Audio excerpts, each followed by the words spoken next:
तो दोस्तों अब हम देखते हैं वैक्यूम सर्किट ब्रेकर का क्लोजिंग सर्किट ब्रेकर आपका कैसे क्लोज होता है और आप इसको कहाँ कहाँ से क्लोज कर सकते हैं, क्या क्या इंटरलॉक्स रहता है, हम अब उसको देखते हैं। ठीक है दोस्तों, आइए सबसे पहले जो हमने पीछे जो फ्यूज़ का जो देखा था, क्लोजिंग सर्किट का जो फ्यूज़ देखा था, वहाँ पे क्या था आपका, देखिए वहाँ सर K11 K12 जो हमने जो फेरुल देखा था क्लोजिंग सर्किट को सप्लाई, ठीक है, ये आपका नेगेटिव आ गया, ये आपका पॉजिटिव आ गया। यहाँ हमने क्या कर दिया, पॉजिटिव का कॉमन बस बना दिया दोस्तों। ठीक है, उसके बाद में सबसे पहले ये देखिए, यहाँ से हमने एक टैप मारा, टैप मार के कहाँ पे दिया, ये आपका जो ये सर्किट जो है ये आपका फील्ड अर्थ ब्रेकर को सर्किट क्लोजिंग सर्किट है। ठीक है, ओनली आपको जो सर्किट ब्रेकर का पुश बटन प्रेस करते हुए ऑन तभी करना है जब आपका वो जो ब्रेकर जो है फील्ड अर्थ ब्रेकर है, अदरवाइज़ आपको बटन को प्रेस करके ब्रेकर को ऑन नहीं करना है। ठीक है, फील्ड अर्थ ब्रेकर के केस में आप इसको पुश बटन को प्रेस करके ऑन कर सकते हैं। ठीक है, तो उसके बाद में सप्लाई किधर जाएगा, TB4 का 18 में जाएगा, 18 और 19 ये आपका फ्यूचर इंटरलॉक है, मीन्स लूप डाल के रखा होगा कुछ नहीं। और वहाँ से किधर जाएगा, K39 फेरुल होते हुए आपका प्लग सॉकेट जो रहता है, प्लग सॉकेट का 1 नंबर में जाएगा दोस्तों। ठीक है, 1 नंबर में जाएगा और यहाँ से क्या दिया है, for field earth breaker refer field earth breaker scheme करके दिया हुआ है। हमको नॉर्मली ये क्या है, फील्ड अर्थ ब्रेकर का हम देखते नहीं हैं, तो इसको हम छोड़ देंगे दोस्तों। ठीक है, ये आपका नेगेटिव बस हो गया। ठीक है, अभी हम जो ओरिजिनल अपना जो सर्किट है उसको देखते हैं। फॉर एग्जांपल मान के चलिए अभी आपको ब्रेकर को क्या है टेस्ट पोजीशन में ऑन करना है, तो हम क्या करेंगे, सबसे पहले ये आपका जो पहले सप्लाई आपका क्या हुआ, यहाँ तक आया है, वो सेलेक्ट स्विच का 1 नंबर टर्मिनल तक है आके रुकेगा। आप इसको लोकल में सिलेक्शन डालेंगे तो ये कॉन्टैक्ट NC होगा। ठीक है, ए पॉइंट पे सप्लाई आके रुकेगा K13 नंबर तक, उसके बाद में यहाँ तक आके सप्लाई रुकेगा। उसके बाद में आपका TNC है, ट्रिप न्यूट्रल क्लोज है, आपका स्विच है। ठीक है, उससे पहले हम आगे का सर्किट थ्रू कर लेंगे। उसके बाद में सप्लाई किधर आएगा आपका TB4 का 20। ठीक है, उसके बाद में आपका 75 TA, ये आपका टेस्ट पोजीशन का लिमिट स्विच है। आपका ब्रेकर जो है टेस्ट पोजीशन में है तो ये कॉन्टैक्ट NC होगा, तो यहाँ से थ्रू होगा, फिर आपका जो थ्रू होते हुए किधर आएगा, TB4 का 22 तक आएगा। 22 आया, उसके बाद K17 ये आपका फेरुल है। उसके बाद में 86 आपका जो मास्टर ट्रिप रिले जो है उसका नॉर्मली NC हमने यूज़ किया है हमारे सर्किट में एज ए इंटरलॉक। ठीक है दोस्तों, उसके बाद में सप्लाई आगे जाते हुए K17 फेरुल होते हुए TB4 का 23 तक आएगा। 23 को आने के बाद में आपका सॉकेट जो रहता है, प्लग सॉकेट रहता है, उसका 23 नंबर में जा रहा है। ठीक है दोस्तों, 23 नंबर से निकल के कैसा आपका सर्किट थ्रू होगा, यहाँ से ये पाथ थ्रू होते हुए 11 नंबर टर्मिनल आपका 94 जो है एंटी पंपिंग रिले है, उसका नॉर्मली NC को यूज़ करते हुए 7 नंबर टर्मिनल को होते हुए K19 फेरुल को आएगा। उसके बाद में सर्किट ब्रेकर का जो ऑक्सिलरी कॉन्टैक्ट जो रहता है नॉर्मली NC, वो नॉर्मली NC को थ्रू करते हुए K21 आपका फेरुल है। उसके बाद में 33 ACD spring charging limit switch का नॉर्मली NC यूज़ करते हुए आपका जो क्लोजिंग कॉयल को है सप्लाई आएगा। नीचे से ये TB4 का 24 से नेगेटिव सप्लाई आएगा, 23 से पॉजिटिव आएगा। ये अभी आपका सर्किट थ्रू हो गया। जैसे ये जो TNC स्विच जो है आपका सप्लाई यहाँ तक आकर रुका है, जैसे आप ये TNC स्विच को क्लोज़ करेंगे, क्लोज़ करने से क्या होगा, इधर का जो पॉजिटिव सप्लाई जो पीछे था इसके ये पाथ को थ्रू करते हुए, ये पाथ को सारा थ्रू करते हुए सीधा इस पाथ को थ्रू करते हुए 86 को थ्रू होगा। ठीक है दोस्तों, उसके बाद में आपका 94 एंटी पंपिंग को थ्रू करते हुए, ब्रेकर का ऑक्सिलरी को थ्रू करते हुए सीधा उसके बाद में आपका ये स्प्रिंग चार्जिंग लिमिट स्विच का NC को थ्रू करते हुए ब्रेकर का क्लोजिंग कॉयल को सप्लाई जाएगा। ब्रेकर का क्लोजिंग कॉयल एक्ट होकर सर्किट ब्रेकर को क्लोज कराएगा। ये जो था अभी आपका टेस्ट पोजीशन में, जैसे ये आपका क्लोज हुआ, सर्किट ब्रेकर क्लोज हुआ, 52 जो है ब्रेकर को दर्शाता है। ये क्लोज होने से क्या होगा, जो सप्लाई आपका इस साइड से जो आ रहा था 52 क्लोज होने से ये जो कॉन्टैक्ट ओपन जो था ब्रेकर का ऑक्सिलरी कॉन्टैक्ट, ये NC होगा।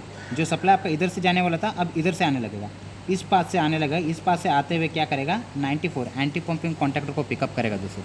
एंटी पंपिंग कॉन्टैक्ट जैसे आपका पिकअप होगा दोस्तों, ये जो इधर से जो NC था ये ओपन हो जाएगा। ठीक है दोस्तों, अभी आपका क्या है, मीन्स इसका मतलब ये है ब्रेकर को सेकंड टाइम क्लोज कमांड ना जाए करके हमने क्या किया, हमारे रास्ते में 94 एंटी पंपिंग रिले को डाल दिया। आपका सप्लाई जो है यहाँ से इस पाथ को थ्रू करते हुए कंटिन्यूसली एंटी पंपिंग रिले को जाएगा, जिसके कारण क्या है, ये कॉन्टैक्ट जो आपका कभी भी ओपन नहीं रहेगा। सर्किट ब्रेकर को दोबारा से सेकंड टाइम क्लोजिंग कमांड नहीं जाएगा। इससे क्या है, आपका जो ब्रेकर का जो कॉयल है वो प्रोटेक्ट रहेगा। ठीक है दोस्तों, ये था आपका टेस्ट का circuit.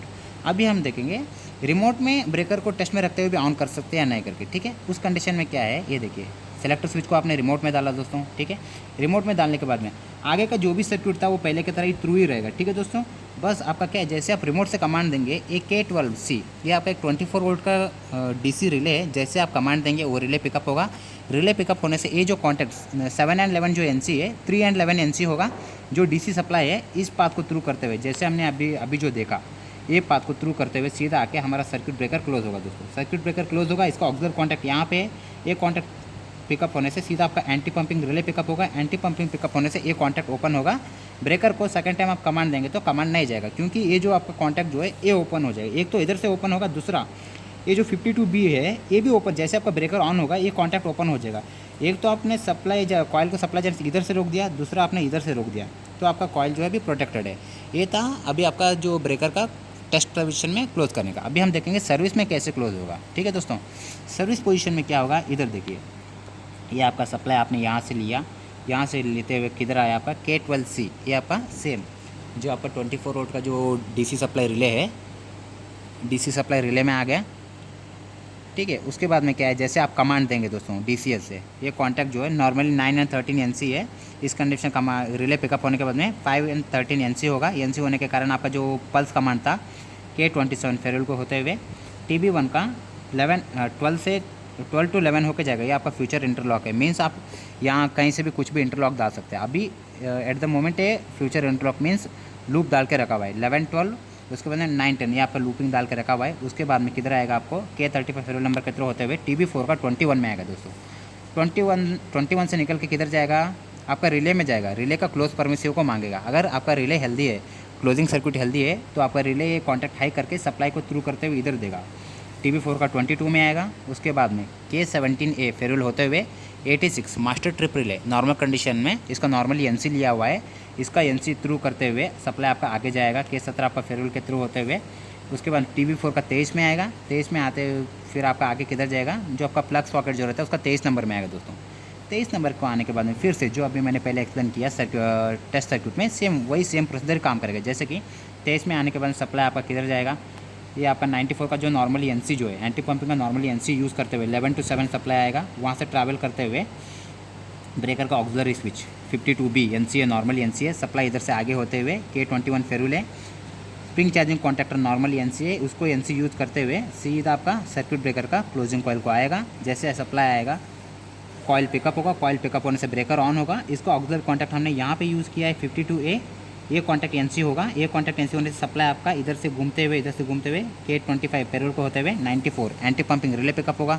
Anti pumping relay pickup होने से ये कॉन्टैक्ट इधर से ओपन होगा, सर्किट ब्रेकर क्लोजिंग कॉइल को सप्लाई जाने के इधर स्टॉप हो जाएगा, जिसके कारण कि आपका coil continuously 2 time start command नहीं जाना है करके बचाने के लिए हमने क्या कर दिया, एंटी पंपिंग रिले लगा दिया दोस्तों। ठीक है, ये था हमारा सर्विस में कैसे ब्रेकर को ऑन करना है। ये जो आपका जो एंटी पंपिंग रिले जो है उसमें 4 कॉन्टैक्ट्स है। ठीक है दोस्तों, 4 में से हमने एक ही कॉन्टैक्ट यूज़ किया हुआ है, जिसको शीट नंबर 6 का C4 में, शीट नंबर 6 ये है आपका C4, C आपको ये देखना है, 4 आपको ये देखना है, जो कि अभी हमने यहाँ पे जो सर्किट में देखा यही कॉन्टैक्ट है।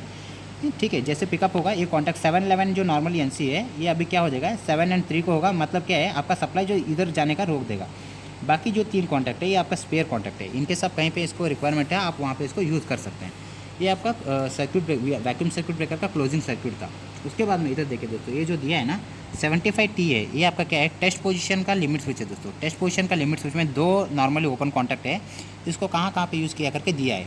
एक तो आपका 06 शीट नंबर 06 का B3 में, शीट नंबर 6 ये आया, B आपका ये, 3 आपका ये देखिए, ये आपका जो है यहाँ पे यूज़ किया। जैसे आपका सर्किट ब्रेकर टेस्ट पोजीशन में रहेगा, ये कॉन्टैक्ट आपका NC होगा दोस्तों। ठीक है, उसके बाद में शीट नंबर 11 का D2, शीट नंबर 11 का D2 में वहाँ पे टेस्ट का एक हमने यूज़ किया हो, उसको देखना है बोले तो हमको शीट नंबर 11 में जाना है। शीट नंबर 11 का D2, D आपका ये है, 2 आपका ये आया। ठीक है दोस्तों, ये देखिए यहाँ पे यूज़ किया। जैसे नॉर्मली TB1 का 75 में आपका सप्लाई आता रहेगा। जैसे आपका सर्किट ब्रेकर टेस्ट में गया तो ये कॉन्टैक्ट NC होकर सप्लाई रिटर्न आते हुए किधर आएगा, TB1 का 76 में रिटर्न आएगा। यहाँ से क्या है, ब्रेकर इन टेस्ट करके आपको क्या है DCS में फीडबैक जाएगा कि अभी ब्रेकर जो है आपका टेस्ट में है करके आपको फीडबैक आएगा दोस्तों। इसका मतलब ये है।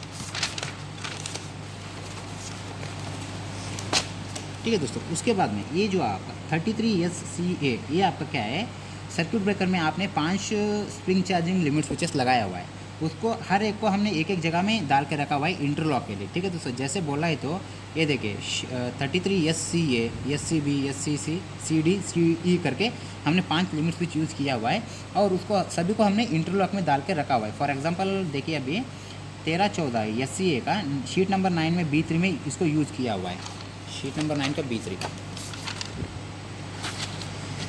शीट नंबर 9 ए आया आपका, इसमें B3 बोल रहा है, B और 3 यहाँ पे उसका जो कॉन्टैक्ट है यहाँ पे यूज़ किया है। ये देखिए 13 और 14, ये नॉर्मली येनो रहता है। जैसे आप नॉर्मल येनो रहता है, जैसे आपका स्प्रिंग चार्ज होगा ये कॉन्टैक्ट NC होते हुए आपको क्या है, ब्लू कलर का इंडिकेशन है जो कि स्प्रिंग चार्जिंग को दर्शाता है। जैसे ये कॉन्टैक्ट NC होगा तो आपका क्या है, spring charging limit switch act होके ये आपको इंडिकेशन आएगा। आप बोल सकते हैं फिजिकली देख के जो आपका ब्रेकर जो है उसका स्प्रिंग हो चुका है करके आप बोल सकते हो देखो, ठीक है। ऐसे ही हमने क्या कर दिया, number of limit switches use किया हुआ है उसको सभी जगह पे, जैसे शीट नंबर 11 का B7 में, 11 का C7 में, ऐसे ऐसे हम अलग अलग जगह यूज़ किए हुए हैं। ये था दोस्तों अपना circuit breaker, vacuum circuit breaker का क्लोजिंग सर्किट।